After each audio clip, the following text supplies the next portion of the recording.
Hola, en este módulo vamos a hablar acerca del diagnóstico de la hipertensión arterial. ¿Cómo realizar este diagnóstico? Al momento de hablar de esto, debemos recordar que probablemente ninguna enfermedad es más fácil de diagnosticar en cualquier lugar donde se encuentre el paciente que la hipertensión arterial. Obviamente todo debe ir de la mano de una toma apropiada y registro de las cifras tensionales. Para esto tenemos una lista de chequeo que hay que seguir y tener en cuenta en cada una de las visitas. Por muchos años y hasta hace poco tiempo se empleaba el tensiómetro de mercurio. Este es considerado un poco más preciso y confiable. Sin embargo, ahora estamos utilizando el tensiómetro aneroide por la comodidad, la versatilidad, el peso y la precisión que también se encuentra cuando este está debidamente calibrado. Si se usa un dispositivo electrónico o digital para registro en el brazo, es importante en el brazo, no a nivel del antebrazo ni en la muñeca, también debe estar correctamente validado y cuidadosamente calibrado. Acerca de la validación de estos dispositivos, en las guías de la ISH del 2020 hay un vínculo que nos permite evaluar cada una de las marcas disponibles a nivel mundial y cuál de ellos tienen estudios de validación. Aunque realmente no existe pues como tal ninguna marca recomendada, aunque ahora en el mercado existen muchos tensiómetros digitales o electrónicos que nos permiten realizar una adecuada toma de las cifras tensionales. Por regla general, el primer registro de la presión arterial siempre es más alto que el segundo y el tercero, especialmente en individuos que se encuentran ansiosos en la consulta, que son mucho más aprensivos, por lo que se insiste siempre en que se deben efectuar al menos 3 tomas seriadas durante la evaluación y el examen físico que se efectúe por primera vez. Por lo general, se debe realizar por primera vez. Cuando el paciente va por primera vez a la consulta, se debe tomar la presión arterial en ambos brazos y posteriormente ya se seguirán tomando el resto de las presiones arteriales en el brazo donde se registre la presión mucho más alta. Los tensiómetros vienen en diferentes tamaños para que el examinador escoja el manguito que se adapte al tamaño corporal. Este siempre debe cubrir al menos el 80% de la circunferencia del brazo y al menos el 40% de la longitud del mismo. Es muy importante tenerlo en cuenta, sobre todo cuando encontramos en nuestra consulta pacientes con obesidad que tienen un perímetro del brazo mucho más alto y a duras penas les alcanza a cerrar el tensiómetro. Estas cifras realmente se van quedando cortas en validez.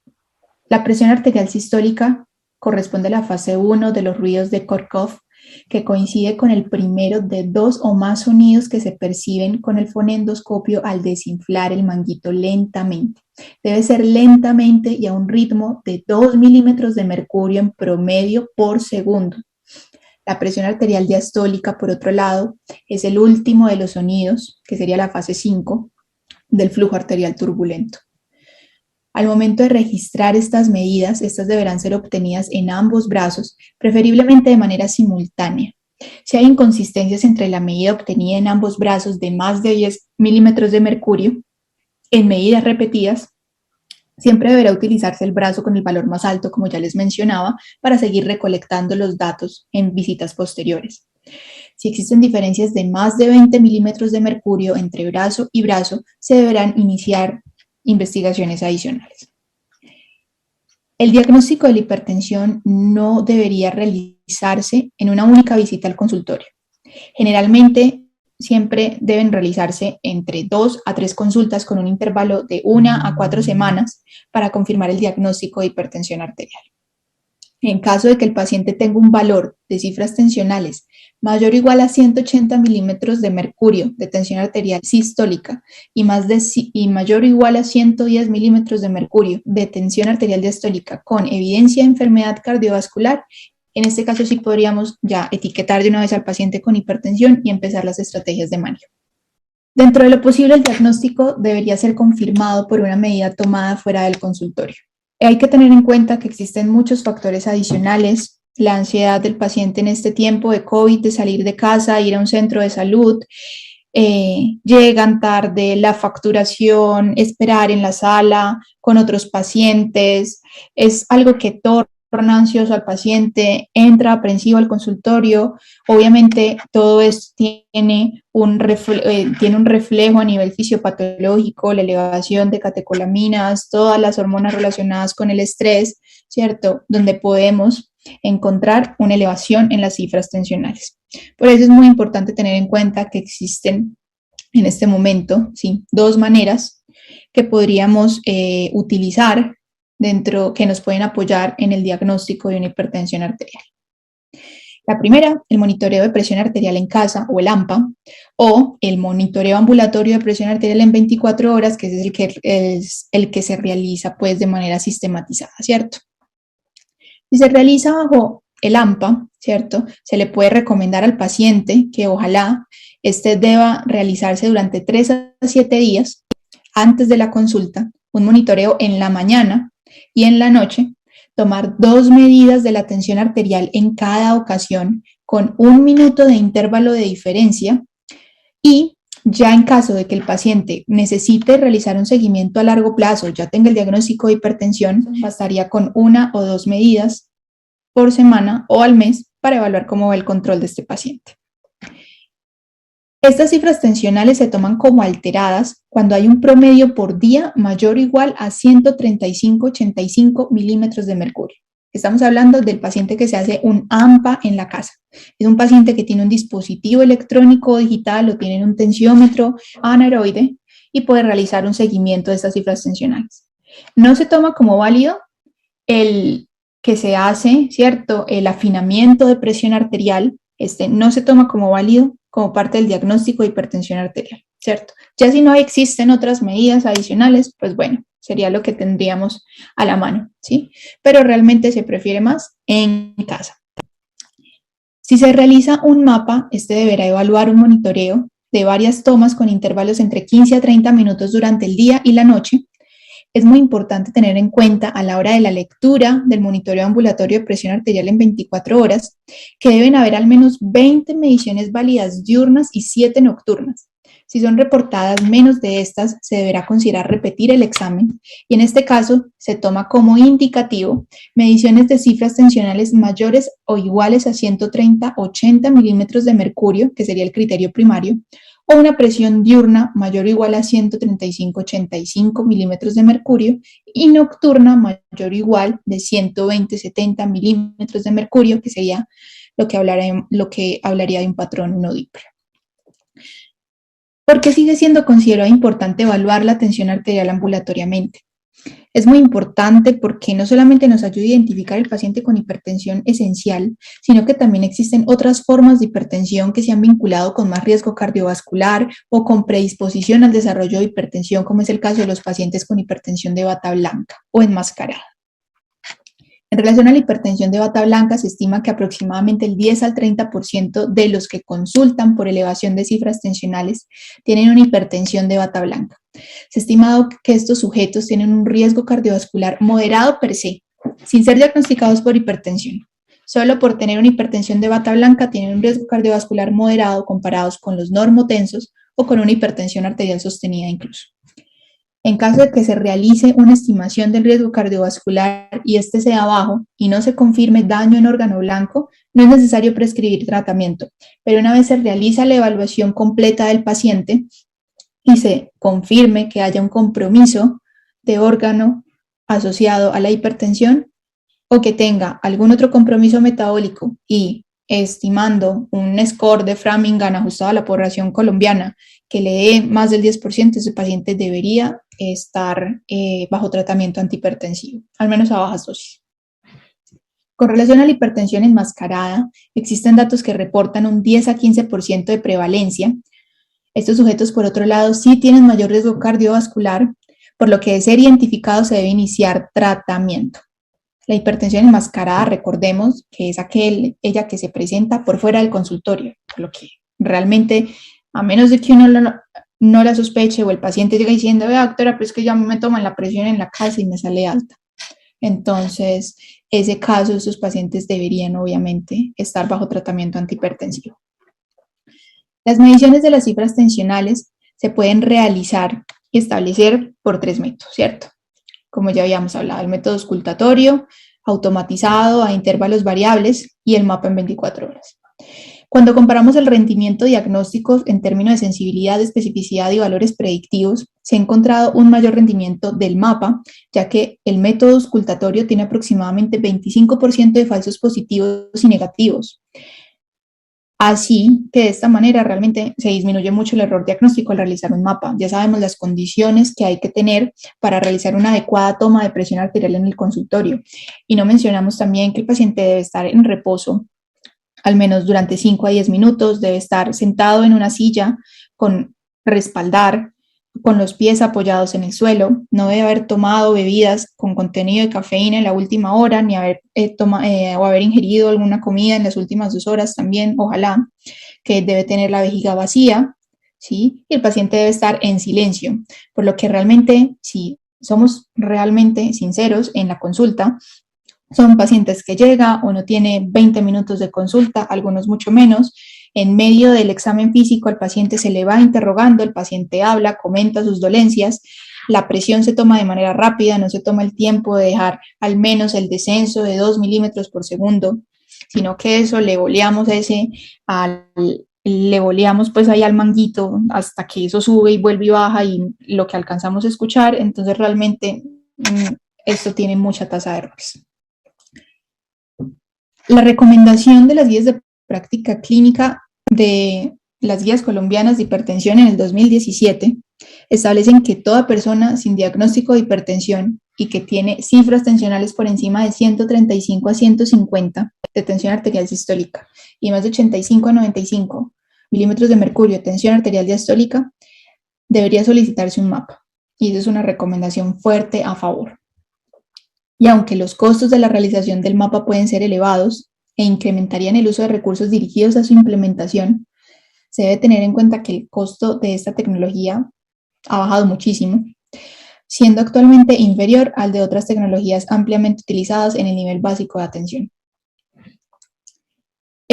Estas guías de práctica clínica consideraron que la implementación de estos métodos de confirmación diagnóstica como el mapa pueden hacer incluso más eficientes del uso de los recursos, dado que el costo del manejo de las complicaciones derivadas de un mal diagnóstico de hipertensión son mayores que el costo de la implementación de esta tecnología, por lo que es una opción costo efectiva. Una vez que se ha realizado el diagnóstico de hipertensión, ¿cómo la clasificamos, cierto? Existen unas pruebas clínicas. Aquí tenemos esta clasificación de hipertensión basada en las cifras tensionales obtenidas en la medida de una tensión arterial dentro del consultorio. Entonces, estos son según la última publicación de las guías ISH del 2020. Se clasifica como un paciente normotenso, normal, aquel que tiene unas cifras tensionales menor de 130 a 85 milímetros por mercurio. Una hipertensión normal alta, que sería que el paciente entre 130 a 139 milímetros de mercurio de tensión arterial sistólica y entre 85 a 89 milímetros de mercurio de diastólica. El paciente con hipertensión grado 1 es aquel que tiene 140 a 159 de tensión arterial sistólica y entre 90 a 99 de tensión arterial diastólica. Y el paciente con hipertensión grado 2 es aquel paciente que ya tiene más de 160 milímetros de mercurio de sistólica y más de 100 milímetros de mercurio de diastólica. Una vez evaluado esta clasificación y determinar en qué grado está el paciente de hipertensión arterial, debemos proceder a hacer un examen físico completo y una historia clínica completa, que incluya una historia médica, una información completa acerca de la enfermedad, factores de riesgo personales, incluyendo el consumo de cigarrillo, la alimentación, el consumo de alcohol, la actividad física, los aspectos psicosociales y familiares, el uso de medicamentos o sustancias que puedan exacerbar o inducir hipertensión, sobre todo en población de riesgo como lo son los ancianos, aquellos que tienen tensión arterial más alta al momento de evaluarlos, que usan antihipertensivos o que tienen enfermedad renal asociada. Frente al uso de estos medicamentos adicionales hay que tener en cuenta el consumo de AINES. Generalmente llegan muchos pacientes a consulta que también les duele todo, que tienen una osteoartrosis generalizada, que tienen complicaciones mecánicas secundarias a su obesidad, entre otras dolencias, y son pacientes que abusan realmente de los AINES. Incluso los médicos también los prescribimos demasiado. Se ha visto que incluso con los AINES COX-2 selectivos como el celecoxib, específicamente el celecoxib, puede incrementar entre 3 a 1 milímetro de mercurio, 3 de tensión arterial sistólica, 1 milímetro de mercurio de tensión arterial diastólica, las cifras tensionales. Además, con el uso de los AINES COX-2 no selectivos como el ibuprofeno, el naproxeno, también se han descrito estas mismas elevaciones en las cifras tensionales. También se ha visto que los AINES pueden antagonizar el efecto de los inhibidores del eje renina-angiotensina-aldosterona, los IECA, los ARA2 y de los beta bloqueadores. Con relación al consumo de anticonceptivos orales, se ha establecido que con altas dosis de estrógenos, como más de 50 microgramos de estrógeno y 1 a 4 microgramos de progestina, se pueden presentar elevaciones de la tensión arterial diastólica de 6 milímetros de mercurio y de la tensión arterial diastólica hasta 3 milímetros de mercurio. Lo que eso obviamente claramente pone al paciente, en un paciente que tenga cifras tensionales limítrofes, ya en rango de hipertensión. El consumo de antidepresivos se ha visto que puede aumentar 2 milímetros de mercurio de tensión arterial sistólica, 1 milímetro de mercurio de tensión arterial diastólica para el uso de los inhibidores de la recaptación de noradrenalina y de serotonina. Con el uso de antidepresivos tricíclicos como la amitriptilina, que es uno de los medicamentos que probablemente más formulemos en la consulta, incluso por insomnio, se ha visto que tiene un OR de hasta 3.19 para el desarrollo de hipertensión arterial. Y la buena noticia es que los inhibidores de la recaptación selectivos de serotonina no se han vinculado con incremento en la tensión arterial, que también es uno de los medicamentos que utilizamos de forma común en nuestra consulta. El acetaminofén, aunque es el que más decimos que los pacientes pueden consumir, no tome naproxeno y ibuprofeno, pero sí tome acetaminofén todo el que usted quiera, se ha visto que incrementa el riesgo relativo en 1,34 de desarrollar hipertensión con al menos una dosis al día. Existen otros medicamentos que se tienen que tener en cuenta en la anamnesis del paciente, como son los esteroides, los pacientes con VIH-Sida que utilizan terapias antirretrovirales, simpaticomiméticos como la pseudoefedrina, la cocaína, las anfetaminas, la pseudoefedrina, los antigripales, antimigrañosos serotoninérgicos como los triptanes, los pacientes que están en reposición con EPO, los que tienen inhibidores de la calcineurina como la ciclosporina, el tacrolimus y el sirolimus. Y también el uso de ciertas sustancias herbales como el mahuán, el ginseng a altas dosis y la droga de San John, pues que no deberíamos consumir por nada, ¿cierto? Y también el consumo de alcohol. Todos esos medicamentos se han vinculado con efecto hipertensivo. Al momento de realizar esta estadificación, de evaluar el paciente, también se debe evaluar, obviamente, la estadificación de riesgo, se debe determinar síntomas y signos de hipertensión, de enfermedades coexistentes, evaluar la presencia de dolor torácico, disnea, palpitaciones, síntomas compatibles con claudicación, edema periférico, cefalea, nicturia, visión borrosa, hematuria, somnolencia. Todo esto nos puede guiar a determinar si el paciente ya tiene un compromiso de órgano blanco, tiene una enfermedad hipertensiva con daño. También debemos determinar si de pronto existen algunos síntomas o signos que nos sugieran que el paciente tiene una hipertensión secundaria. Si los pacientes con hiperaldosteronismo primario que cursan con hipocalemia, he encontrado debilidad muscular, la tetania, calambres, arritmias asociadas. Los pacientes con estenosis de arterias renales, pulmonares, los pacientes con feocromocitoma, estos síntomas hiperadrenérgicos, la sudoración, las palpitaciones, la cefalea frecuente, el flushing facial. El paciente con síndrome de apnea, hipoapnea obstructiva del sueño. Esto es una causa muy importante, tanto de hipertensión, ¿cierto? Como factor causal directo, también como de difícil control de la hipertensión, es una causa muy importante de hipertensión resistente, por lo que aquellos pacientes que tienen fenotipo, sobre todo estos pacientes que tienen un fenotipo compatible con síndrome de Pickwick, que son estos pacientes que son obesos, bajitos, que son cuellicorticos, que roncan, sí, y que incluso no les puede encontrar el examen físico una hipoxemia en reposo, son pacientes que son candidatos a realizar una evaluación con un estudio del sueño, con una polisomnografía. Los pacientes que tienen síndrome de Cushing, vamos a encontrar una obesidad abdominal con mayor depósito de grasa a este nivel y las estrías violáceas, ¿cierto? La jiba. Se debe realizar una evaluación completa para clínica, para determinar cómo están el sodio, el potasio, la creatinina sérica, importantísima, la tasa de filtración glomerular estimada al menos. El perfil lipídico completo, una glucosa en ayunas con un examen de orina también, al menos con una tira reactiva, con un dipstick, para evaluar si hay presencia de proteínas o no.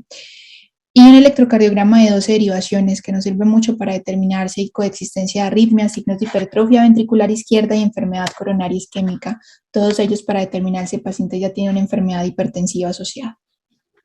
Ahora retomo el tema de la estadificación de riesgo, lo mencioné rápidamente, pero tenemos que tener en cuenta que una vez realizado el diagnóstico de hipertensión arterial, es igual de importante realizar una adecuada estratificación del riesgo porque esto nos va a definir metas de tratamiento, en qué paciente debo ser más intensivo, en qué paciente puedo llegar hasta cierta parte para no llevarlo de pronto a desenlaces deleterios, ya que no toda presión arterial baja es la mejor.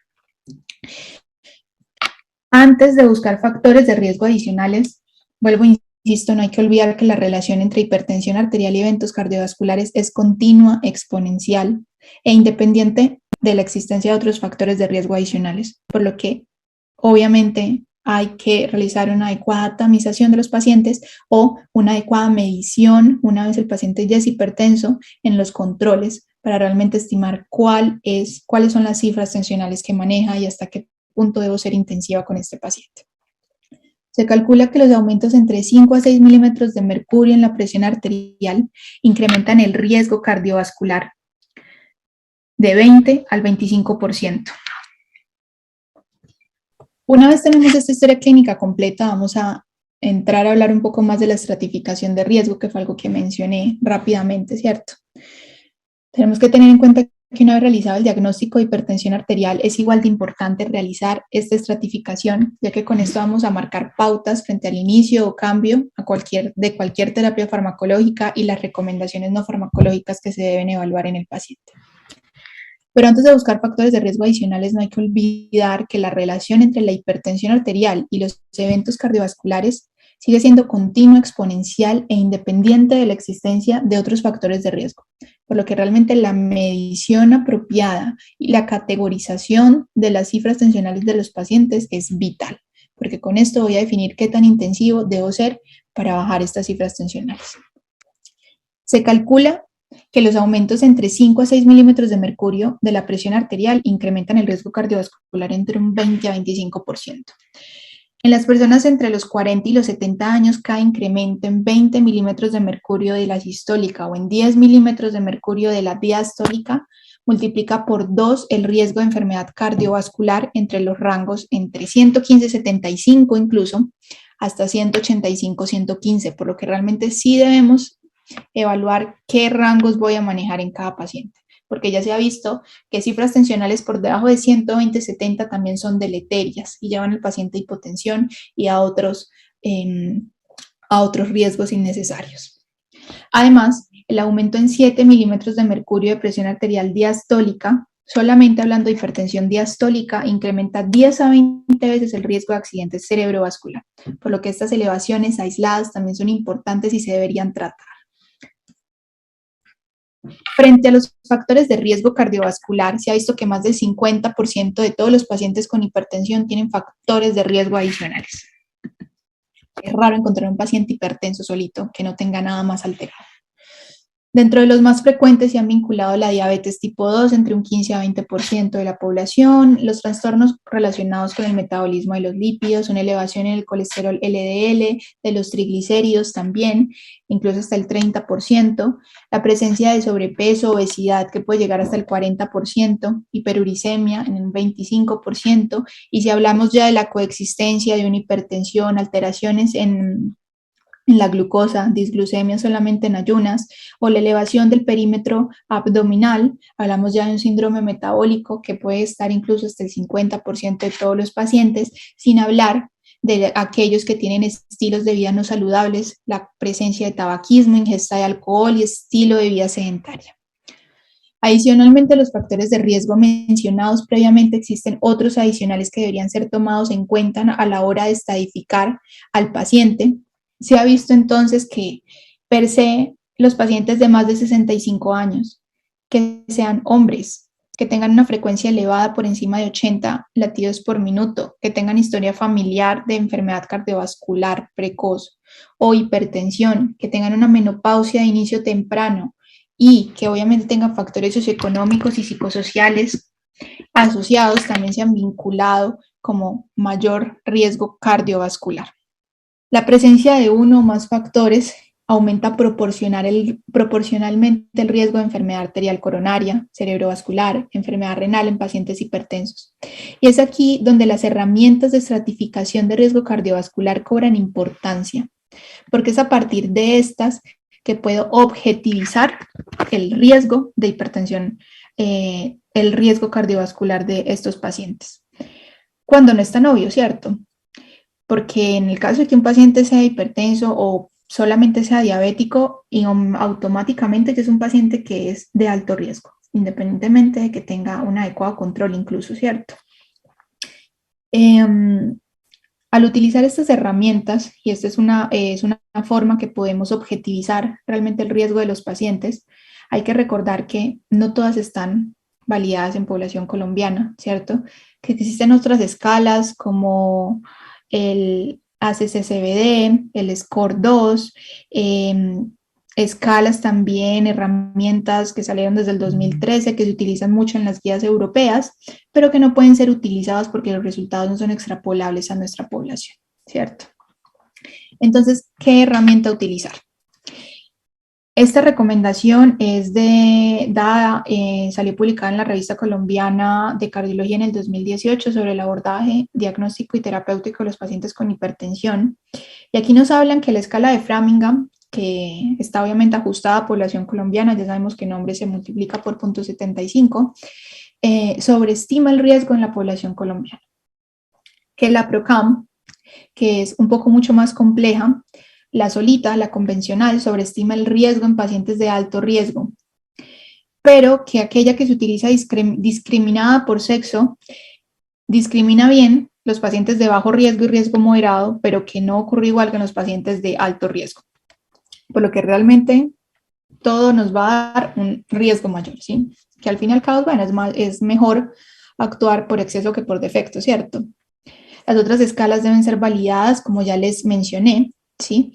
Y realmente en ese consenso que salió publicado en el 2018, recomiendan usar un conteo de factores de riesgo clásicos, que fue todo aquello que acabamos de mencionar. No solamente los pacientes que ya tienen enfermedad cardiometabólica asociada, sino aquellos que solamente por edad o por tabaquismo son clasificados también como alto riesgo, ¿cierto? El consumo de alcohol, hábitos de vida no saludables, toda esta suma de factores que ya sea con la presencia de dos o más de estos, ya el paciente queda clasificado como alto riesgo, y que de pronto una buena escala para realizar esta estimación de riesgo a 10 años podría ser la escala utilizada en el INTERHEART, que aunque evalúa solamente riesgo de infarto, ha mostrado un buen desempeño e incluye también población colombiana. Aquí tenemos esta escala que yo sé que es la que salió publicada pues en las guías del 2020 de la ISH, obviamente no está validada aquí en Colombia, pero es muy importante porque nos permite por sí evaluar aquel paciente que tiene mayor riesgo y que debería ser tomado en cuenta para evaluar de pronto si tiene qué otras formas de abordaje en el tratamiento se podrían hacer. Recordemos que aquel paciente que no tiene otros factores de riesgo, que es raro, ¿cierto? Pero digamos que está solamente hipertenso, es clasificado de bajo riesgo, incluso hasta una hipertensión grado 1. Ya si es una hipertensión grado 2 sin factores de riesgo, podría ser alto, moderado, ¿sí? Dependiendo ya entra entonces, digamos, la edad, ¿sí? Aquel paciente que tenga uno o dos factores de riesgo adicionales, ¿sí? También entra ya a ser un riesgo moderado si tiene una hipertensión grado 1 y ya grado 2 es un paciente de alto riesgo, ¿sí? Aquel paciente que tiene más de 3 factores de riesgo asociado, per se, ya es un paciente que tiene un riesgo moderado, así tenga cifras normales altas, porque debemos ser un poco más estrictos.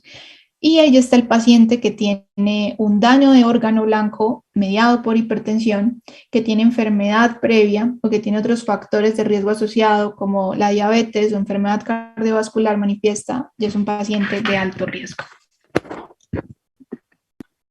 Bueno, ¿cómo identificar entonces este daño de órgano blanco mediado por hipertensión?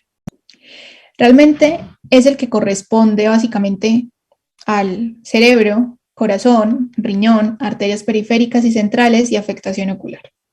En pacientes de alto riesgo probablemente no cambie el manejo y el seguimiento, pero en aquellos que tienen un riesgo moderado y sin factores de riesgo vinculantes adicionales sí sirve mucho para reclasificar a estos pacientes, porque ya vimos que todo paciente que tenga evidencia de daño de órgano blanco mediado por hipertensión es un paciente de alto riesgo. Es en estos pacientes entonces donde tenemos que realizar una evaluación apropiada. ¿Qué vemos a nivel del cerebro? La presencia de AIT o enfermedad cerebrovascular son manifestaciones comunes de la tensión arterial elevada. Se ha visto que hay cambios subclínicos tempranos que pueden ser detectados por resonancia magnética cerebral y que pueden incluir desde lesiones en la sustancia blanca, que es la famosa enfermedad microangiopática, que es la clasificación que nos hacen por FASECAS, los microinfartos silentes, los microsangrados y la atrofia cerebral. Y aunque sabemos que debido a los costos y limitación frente a la disponibilidad del recurso, obviamente uno no le va a mandar resonancia magnética a todos los pacientes a ver si tienen afectación cerebral, ¿sí? Por la hipertensión, sí se debe evaluar a aquellos pacientes que tengan alteraciones neurológicas, que se quejen de memoria, que tengan una alteración, un deterioro cognitivo, o que tengan una pérdida de memoria asociada. En esos pacientes sí se deberían realizar una resonancia cerebral para determinar cómo se encuentra su sustancia blanca. A nivel de corazón, el electrocardiograma de 12 derivaciones está recomendado de rutina en pacientes con hipertensión arterial y se deberán evaluar a través de criterios simples la presencia de hipertrofia ventricular izquierda, como son el índice de Sokolov-Lyon, donde vemos una S en B1, una R en B5 de más igual de 35 milímetros, o el índice de Cornell, que nos habla de una S en B3, una R en ABL, más de 28 para hombres, más de 20 en mujeres, para determinar, como ya les decía, si el paciente tiene hipertrofia ventricular izquierda, que ya de por sí es la mayoría, es lo que encontramos mucho en la consulta. Tenemos que tener en cuenta que la sensibilidad del electrocardiograma obviamente es muy limitada, es muy operador dependiente, o sea, muy lo que ve el observador. Así que realmente la realización del ecocardiograma transtorácico es el método de elección para determinar si el paciente tiene hipertrofia ventricular izquierda, determinando el índice de masa ventricular izquierda, si es más de 115 gramos por metro cuadrado en hombres, más de 95 gramos por metro cuadrado en mujeres, la geometría del ventrículo izquierdo, el volumen de la aurícula izquierda y los patrones de función sistólica y diastólica, entre otros marcadores que nos sirven como marcadores de riesgo o ya para establecer una hipertrofia ventricular excéntrica, concéntrica, como la tenga el paciente. A nivel renal, vamos desde parámetros simples, como es determinar la función renal estimada al menos por una creatinina sérica y la estimación de la tasa de filtración glomerular, determinar la presencia de albuminuria, ya sea desde un dipstick en el examen de orina para ver primero si tiene proteínas o no, y ya la realización de una albuminuria y la determinación de la relación albúmina-creatinina, que sabemos que es el método que se debe tener en cuenta. Y cabe anotar que se debe realizar una muestra de orina temprano en la mañana, ¿cierto? Para disminuir un poco más la tasa de falsos positivos y siempre se deben confirmar. A nivel de macrovascular, de la lesión macrovascular, sabemos que existen 3 lechos vasculares que son comúnmente evaluados para detectar compromiso de órgano blanco. Las arterias carótidas, que se podrían evaluar a través de un Doppler carotidio para detectar placas ateroscleróticas que ocasionan estenosis o engrosamiento intimal. La velocidad de onda de pulso carotidio femoral, que me va a medir ese engrosamiento también a nivel de grandes arterias. Y el índice tobillo-brazo, que me va a evaluar arterias de miembros inferiores. Y aunque los 3 métodos proporcionan un valor adicional a la estratificación de riesgo, todos estos métodos, realmente yo les hablé de todo esto, pero nada de eso está recomendado de uso rutinario a menos que la clínica sugiera algún compromiso. como es el caso de los pacientes que ya, como mencionamos, que tengan afectación neurológica, que tengan una hipertensión sistólica aislada, porque en estos casos sí podría haber mucha aterosclerosis, entonces valdría la pena determinarlo, o que tengan una sospecha de enfermedad arterial periférica por una claudicación. A nivel ocular, el fondo de ojo es el método de tamización ideal para evaluar retinopatía hipertensiva, aunque la reproducibilidad intraobservador realmente es limitada. Es importante determinar que aunque esto no está recomendado en las guías, o sea, usted no debe realizarle un fondo de ojo a todos los pacientes para tamizar a ver si tienen compromiso ocular o no, para eso se lo manda con el oftalmólogo, que realmente si se va a realizar una valoración que sea una apropiada.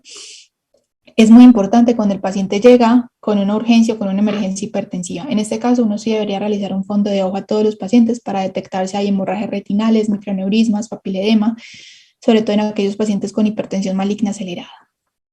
Entonces, ¿cuándo realizar esta evaluación? Porque ya les dije que no a todos los pacientes se les tiene que hacer todo esto. Entonces, la retinopatía en los pacientes que tienen mayor riesgo de daño microvascular, aquellos pacientes que lleguen con hipertensión grado 2, refractaria o que tengan una enfermedad renal crónica, estadio grado 2 o mayor, se recomienda cada 2 años por el oftalmólogo. Los pacientes con hipertrofia ventricular izquierda, ¿cómo le evalúo? Siempre al momento de yo diagnosticar una hipertensión arterial, debe evaluarla. No se recomienda mucho el electrocardiograma. En pacientes con mayor riesgo de hipertrofia ventricular izquierda, son aquellos que tienen una historia de hipertensión de más de por lo menos 5 años, que tengan hipertensión grado 2, que tengan una hipertensión refractaria o que tengan enfermedad renal crónica asociada 2 o más. En estos pacientes se recomienda realizar un ecocardiograma para descartar hipertrofia ventricular izquierda y valorar función ventricular. En aquellos pacientes que se identifica ya que tengan hipertrofia ventricular izquierda, se debe repetir la prueba cada 6 a 2 años para evaluar cambios en la respuesta según el tratamiento instaurado. Determinar nefropatía hipertensiva. En los primeros 3 meses después del diagnóstico de hipertensión se debe descartar lesión glomerular. ¿Y cómo descartamos eso? Que es lo que hablábamos de la presencia de proteinuria. Siempre en nuestra orina casual, evaluando la relación albuminuria-creatinuria positiva o mediante el dipstick. En caso de que tengan datos positivos, ya sea el dipstick o la relación positiva, más de 30 miligramos por litro si es albuminuria aislada o miligramos por gramo, se deberá confirmar el hallazgo con una medición de proteínas en 24 horas. De confirmarse el hallazgo, se deberá realizar un seguimiento anual con proteinuria en orina de 24 horas para determinar respuesta a tratamiento según lo que hayamos identificado. Y para determinar lesión macrovascular, realmente no hay ninguna indicación de determinar estudios de ultrasonido vascular, excepto si el paciente tiene síntomas de enfermedad periférica asociada, y en este caso sí deberá ser derivado para realizar una adecuada estadificación de esta parte.